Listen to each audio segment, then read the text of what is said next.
we could probably get into some of the base arguments that get thrown from the pro-choice people, because I frankly love to have these debates. Like, if someone wants to come at me with it, I'm just ready, because I have heard it all. Let's go. And because come on, Mike. Like you Chop really them don't trees. need. Yeah. Like, I've seen more and more non-religious people be pro-choice. Or, I mean, pro-life, which is because you don't need to take a biblical, like, take out biblical principles to actually even be pro-life Or religious, Muslim, or anything. yeah, because like obviously the Bible has got some very obvious reasons to be pro-life, but you don't, like, just some of the logical stuff that doesn't make sense. Like, for example, if you I think state by state the laws are different, but like if you were to murder a pregnant woman, you're gonna have a double homicide. Oh yeah, I heard that. Yeah, and if so then, like, if you're conflating that child in her womb as a human that would warrant that, how in the world is How's the flip side? How's the flip side of the woman just making a decision to abort it? Okay, like,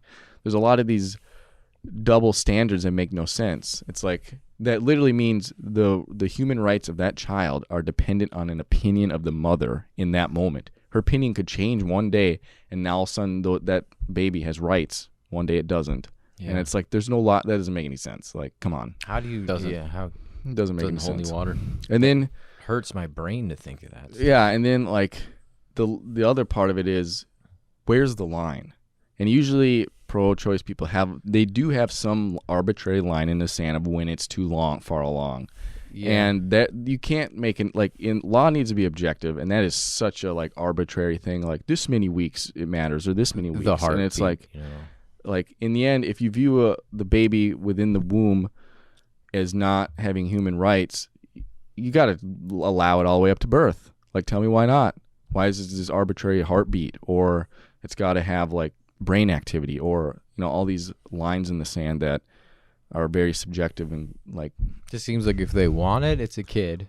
Yeah. And then if they don't, it's a zygote. Or it's just exactly. You know, because you got plenty of people that are fine with it up to birth, and to me that's logically consistent. Like, versus like some arbitrary, like, no, 12 weeks or 14 weeks or 18. Like, come on. I mean, bottom line is the DNA is a signature of that human being. Yeah, it's a separate.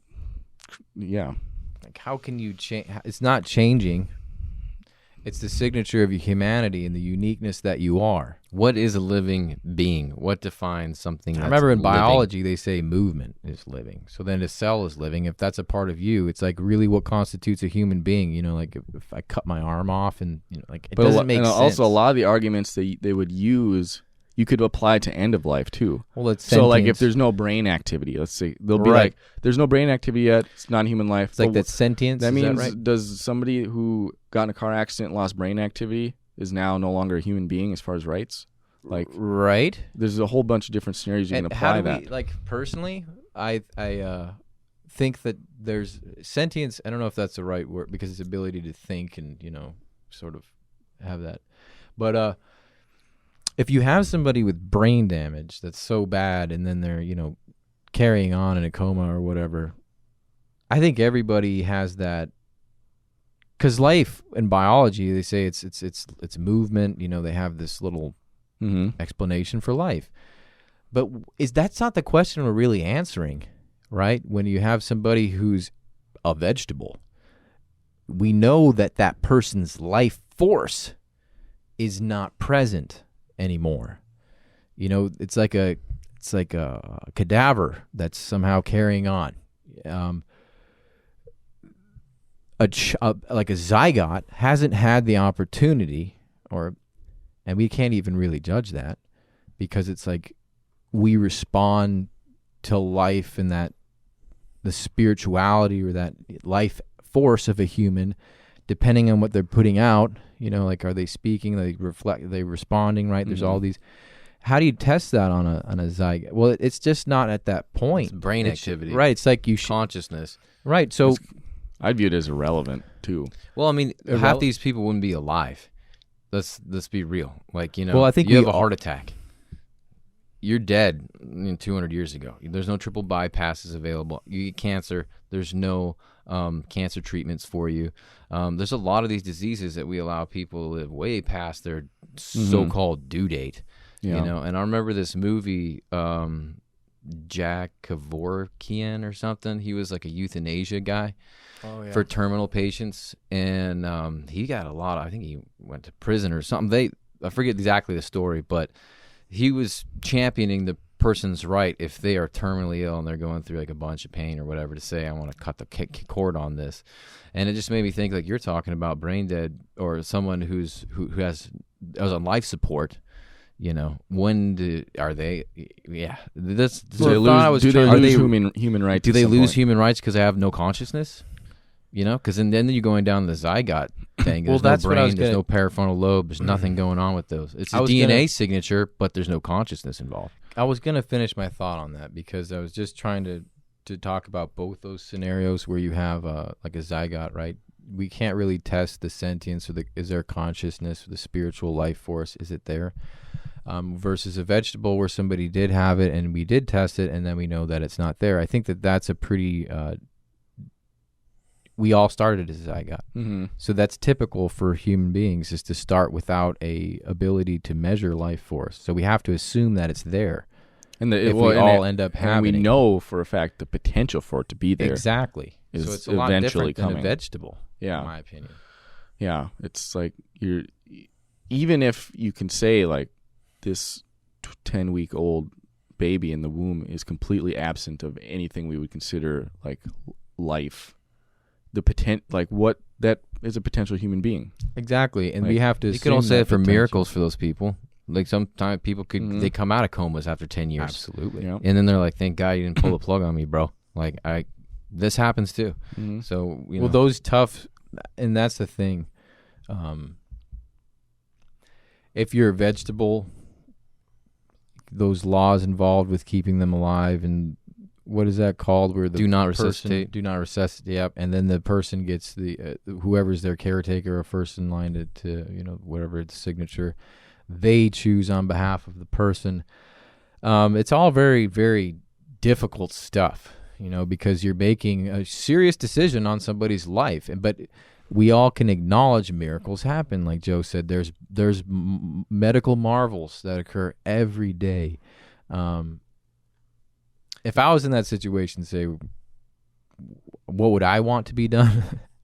That's what you have to ask yourself. Yeah, you can't even think about it. It's pretty wild. I know. No, I mean, like if somebody's, on your driver's license, like if you're an organ donor, if they put you in, again, it's the boogie monster under your bed. It's easy to judge it standing outside. He's dead, your room.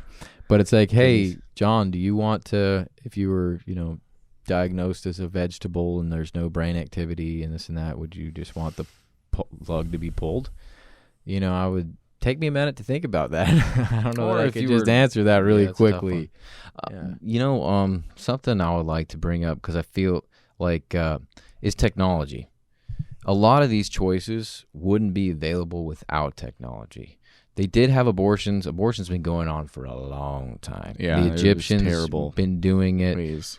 They have, I didn't know that. Yeah, and it wasn't always as terrible as you think. They actually had certain concoctions that the herbal that worked pretty darn good.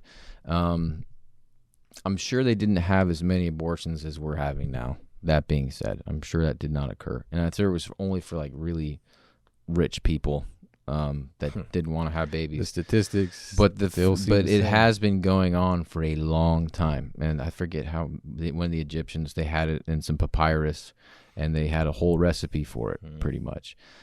So it's been going down for a long time, but the frequency, and also we're talking about these health, people that are medically being saved beyond their due date with all the advancements that we have, it beckons the question, we have all these people's lives that are being saved, but then we have all this death that's happening as well. It's kind of like that double-edged sword that's occurring right now. And it's just interesting to think about, So we're saving a bunch of lives. You don't want the life. I feel like the human rights is directly connected to how people feel about the life in question. You know, Well, like and the the lives in volume. Africa clearly aren't as important as the lives in the United States. You know, people get murdered there. There's all kinds of issues with health and disease that could be remedied if, you know, no one cares that much. They don't care that much. You could circulate articles about, you know, atrocities in Africa every day in your paper, and people get sick of it. They just throw the paper in the garbage because they know what's happening, but they don't care. So it's like, how do they feel about the human life that's in question? Yeah. Well, Yeah, just look that's at the volume. That's a rough one because we all say human rights. Like, I believe every human right is equal, but when we really take ourselves to task, we prefer certain humans more than others, and these guys get more treatment than others, you know. And Part of that's just being removed from situations too. We're always the stuff you see. That's why like data doesn't sway people's emotions. Like one story on this TV screen of some little child being saved or whatever is going to sway everyone way more than data showing that this is obvious. Why is that? Well, that's a problem with politics. That's a problem with our world today. Is there's just way too much drama, melodrama, and emotion going on behind the decisions that need to be made. And when Joe Rogan says, like, I think we should have a supercomputer making half of these decisions, I totally agree with him because, like, we should be inputting data because we have the data, and then there should be mathematical conclusions made based upon that data instead of like problem is this garbage that's going on with the a media. human has to program the supercomputer. Well,